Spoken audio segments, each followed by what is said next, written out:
ഈ ഒരു വലിയ UDFിൻ്റെ അനുകൂലമായി കൊടുങ്കാറ്റ് വീശുമ്പോഴും പാലക്കാട് ജില്ലയുടെ ഇടതുപക്ഷ ജനാധിപത്യ മുന്നണിക്ക് ആശ്വസിക്കാനുണ്ട്.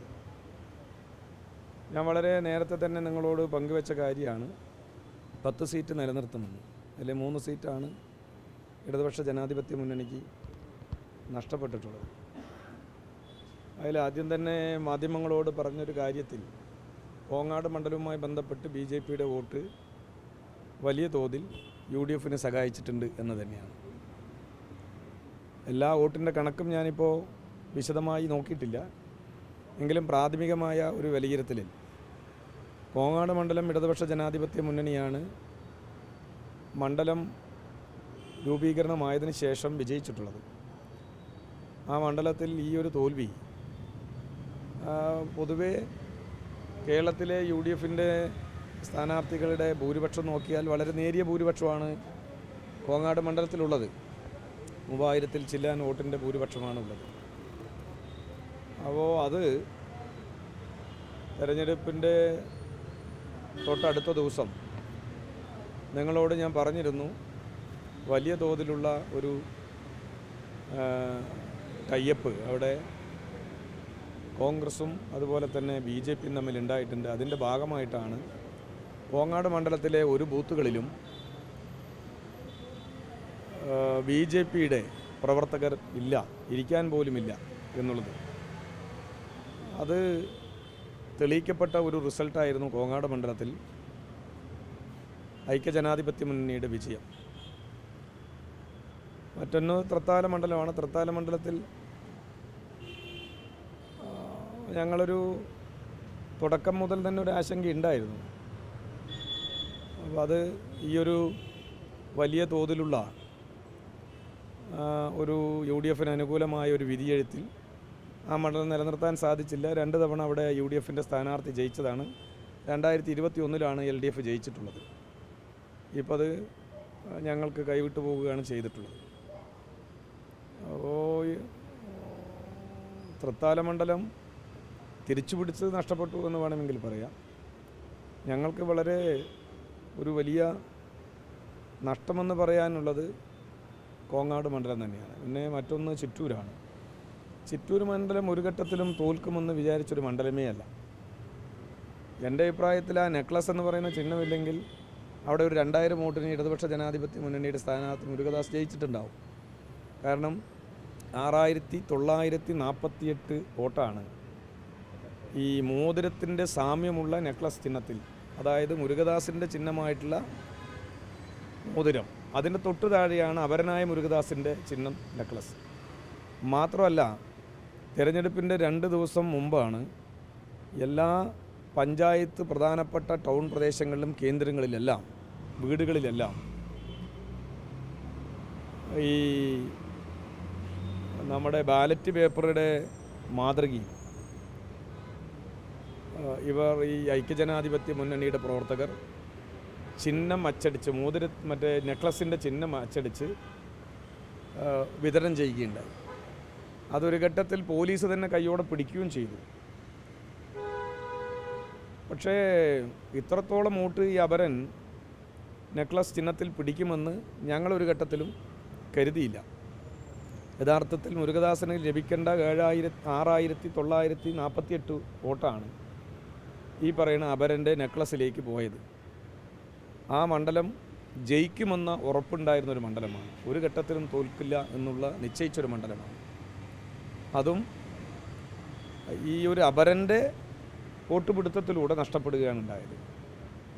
എന്നാൽ പൊതുവേ ഞങ്ങൾ കണ്ടിട്ടുള്ളത് വേണ്ടത്ര ഒരു വലിയ മുന്നേറ്റം ചിറ്റൂർ മണ്ഡലത്തിലും ഇടതുപക്ഷ ജനാധിപത്യ മുന്നണിക്ക് ഉണ്ടായില്ല. കാരണം പൊതുവായിട്ടുണ്ടായിട്ടുള്ള ഒരു UDF അനുകൂലമായിട്ടുള്ള ഒരു വിധിയെഴുത്തിൽ 2000 വോട്ടിന് ജയിക്കാൻ പറ്റുന്ന മണ്ഡലമായിരുന്നു. പക്ഷേ അവരുടെ സാന്നിധ്യം വന്നതോടുകൂടി, ഈ പറഞ്ഞ നെക്ലസിൻ്റെ ചിഹ്നം വന്നതോടുകൂടിയിട്ടാണ് ആ മണ്ഡലം നഷ്ടപ്പെടാനിടയായത്.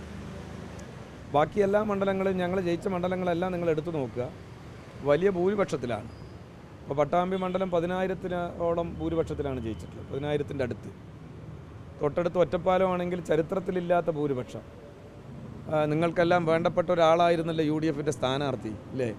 വലിയ തോതിൽ CPM തകർക്കാൻ വേണ്ടി ഇറങ്ങി പുറപ്പെട്ട ഒരു വലിയ സംഭവമാണ് എന്ന നിലയ്ക്കായിരുന്നു മാധ്യമങ്ങളെല്ലാം ഈ പാലക്കാട് ജില്ലയിൽ ഇയാളെ മുൻനിർത്തി ഒന്ന് ഞങ്ങൾക്കെതിരായി വലിയ പ്രചാരവേല നടത്തിയത്. വ്യക്തിപരമായി തന്നെ CPMൻ്റെ ജില്ലാ സെക്രട്ടറിയെ ആക്രമിക്കുന്ന ഒരു പ്രവണതയും ഉണ്ടായി. ഇതിലൊന്നും പാലക്കാട് ജില്ലയിലെ ഇടതുപക്ഷ ജനാധിപത്യ മുന്നണിയുടെ പ്രവർത്തകർക്കോ CPMൻ്റെ പ്രവർത്തകർക്കോ ഈ പറയുന്ന ആളുകളെയൊന്നും യാതൊരു തരത്തിലും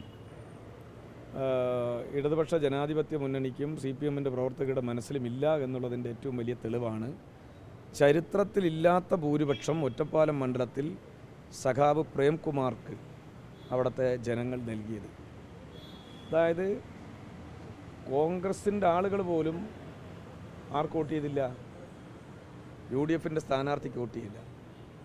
അപ്പോൾ കോൺഗ്രസിൻ്റെ ആളുകൾക്കടക്കം വളരെ പെട്ടെന്ന് തന്നെ തിരിച്ചറിഞ്ഞിരിക്കുന്നു CPMൻ്റെ എല്ലാ ആനുകൂല്യം പറ്റി തെരഞ്ഞെടുപ്പ് പ്രഖ്യാപിക്കുന്നതിൻ്റെ തലേനാൾ വരെ KTDCയുടെ വാഹനത്തിൽ സഞ്ചരിച്ച് CPMന് ഒറ്റുകൊടുക്കാൻ മനസ്സുള്ള ഒരു ഒറ്റുകാരൻ, വഞ്ചകൻ, ഐക്യജനാധിപത്യ മുന്നണിയുടെ ഭാഗമായി ഇതിനേക്കാളും വലിയൊരു വഞ്ചകനായി മാറും എന്ന ബോധ്യമാണ് അവർക്ക് ഇടതുപക്ഷ ജനാധിപത്യ മുന്നണിക്ക് അവർ ഈ പറയുന്ന UDF സ്ഥാനാർത്ഥിയെ തള്ളി വോട്ട് ചെയ്യാൻ കാരണം. അതുകൊണ്ടാണ് ഇത്രയും വലിയ ഭൂരിപക്ഷം ഇടതുപക്ഷ ജനാധിപത്യ മുന്നണി സ്ഥാനാർത്ഥിക്ക് അവിടെ ലഭിക്കാനിടയായത്. പാലക്കാട് ജില്ലയിലെ പ്രസ്ഥാനത്തിന് വെല്ലുവിളിച്ചവർക്ക് ഒരു ഏറ്റവും വലിയ താക്കീത് എന്നല്ല, അയാളുടെ അധപ്പതനം കൂടിയാണ് ഈ റിസൾട്ടിലൂടെ. ഇനിയിപ്പോൾ ഒരു കൂട്ടായ്മയൊക്കെ ഉണ്ടാക്കിയെന്നാണ് പറയുന്നത്. ആ കൂട്ടായ്മൻ്റെ ആയുസൊക്കെ ഇനിയിപ്പോൾ UDFൻ്റെ ഭരണത്തിൽ എന്തെങ്കിലും നക്കാപ്പിച്ച അല്ലെങ്കിൽ എല്ലും കഷ്ണത്തിൻ്റെ ഒരു അറ്റം കടിച്ചു മുറിക്കാൻ വല്ലതും കിട്ടുമോ എന്ന് പറഞ്ഞ് പിന്നാലെ നടക്കേണ്ട ഗതികേട് അതാണ് ഇനി ഉണ്ടാകാൻ പോകുന്നത്. അപ്പോൾ അതിനനുസരിച്ചുള്ളൊരു വിധി പാലക്കാട് ജില്ലയിൽ 7 മണ്ഡലങ്ങളിൽ. അപ്പോൾ അത് കഴിഞ്ഞാൽ മലമ്പുഴ മണ്ഡലത്തിലും 20,000-ൻ്റെ അടുത്ത് ഭൂരിപക്ഷമുണ്ട്. താരതമ്യേന കുറവ് എന്ന് പറയാൻ നെന്മാറ മണ്ഡലത്തിലാണ്. ആലത്തൂരിലും 9,000-ൻ്റെ അടുത്ത് ഭൂരിപക്ഷമുണ്ട്. അതുപോലെ തന്നെ ഇവിടെയും ഷൊർണൂർ നമ്മളങ്ങനെ ഈ 2021-ൻ്റെ ഒരു ഭൂരിപക്ഷം വെച്ച് ഈ തെരഞ്ഞെടുപ്പിനെ നിങ്ങൾ കണക്കാക്കണ്ട. ഇത്രയും വലിയ വിധി UDFന് അനുകൂലമായി മാറുമ്പോൾ ഈ ഒരു ഭൂരിപക്ഷം നിലനിർത്തി എന്നുള്ളതാണ് നമ്മൾ കാണേണ്ടത്. അല്ലാതെ നിങ്ങൾ 2021-ൽ 35,000 38,000 വോട്ടിൻ്റെ ആ ചിന്ത മനസ്സിൽ വെച്ചിട്ട് ഈ തെരഞ്ഞെടുപ്പിൻ്റെ വിധിയെ വിലയിരുത്തരുത്. അത് ഗുണം ചെയ്യില്ല. കാരണം 30,000 35,000 വോട്ടിൽ ഭൂരിപക്ഷത്തിൽ ജയിച്ച പല മണ്ഡലങ്ങളും തോറ്റു ഇപ്പോൾ അല്ലേ? ഇതാണ് നമ്മുടെ മുമ്പിലുള്ളത്. അവിടെയാണ് പാലക്കാട് ജില്ലയിലെ ഷൊർണൂർ മണ്ഡലവും 20,000 വോട്ടിൻ്റെ അടുത്ത് ഇപ്പോഴും നിലനിൽക്കുന്നത് എന്ന് നമ്മൾ മനസ്സിലാക്കേണ്ടത്. കാരണം ഞങ്ങളുടെ ഭൂരിപക്ഷത്തിന് വലിയ തോതിൽ ഒരു ചോർച്ച ഉണ്ടായിട്ടില്ല. ഞങ്ങളുടെ വോട്ട് ബാങ്കിലും വലിയ ചോർച്ച ഉണ്ടായിട്ടില്ല.